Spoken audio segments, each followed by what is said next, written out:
Hi, Chef Bob here at the Cook with Campbell kitchen. On the menu today is low-sodium beef and barley soup using our ready-to-use, no salt added beef broth. First step is to brown the beef. You're going to want a heavy bottom saucepan or a Dutch oven on medium to medium-high heat.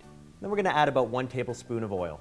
Making sure you don't crowd the pan, you're going to want to add it in small batches, giving the meat lots of room to get nice and dark and golden brown. The key to browning the meat is making sure that when you put it in the pan, don't keep stirring it, don't keep moving it around. Just let it sit for a few minutes and get some nice, beautiful color and flavor to it. After about 2 to 3 minutes, just gently start moving the beef around to turn it over and expose all the sides. So once you've got some beautiful color on at least 2 or 3 sides of the beef, you can go ahead and take those pieces out and just set them aside for a few minutes. Don't worry about them being fully cooked. They're going to cook in the soup later on. While the meat's browning, you can use this time to start preparing your vegetables. First, I'm going to peel and chop 1 carrot, then 1 stalk of celery, 1 clove of garlic, and then 1 onion. Before we add the vegetables into our pot, we're going to add that first batch of beef that we took out back in. So now we can get all of our vegetables. Give that a little bit of a stir. Now we're going to add in our Campbell's no salt added ready-to-use beef broth.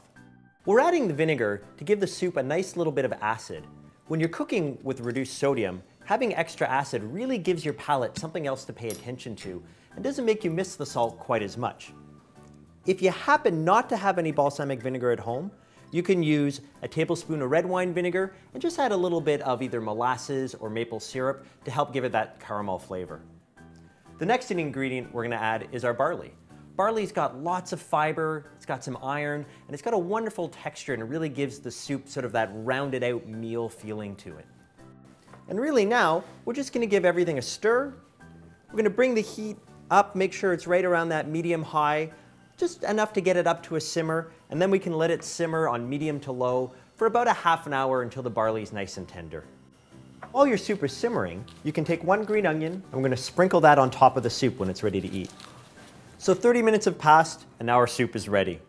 The barley's nice and tender, the vegetables are fully cooked, but they still have some texture, and the meat's been cooked all the way through. Visit us at cookwithcampbells.ca, where you can read this full recipe and many more. And while you're there, click on the comment button and let us know what you think.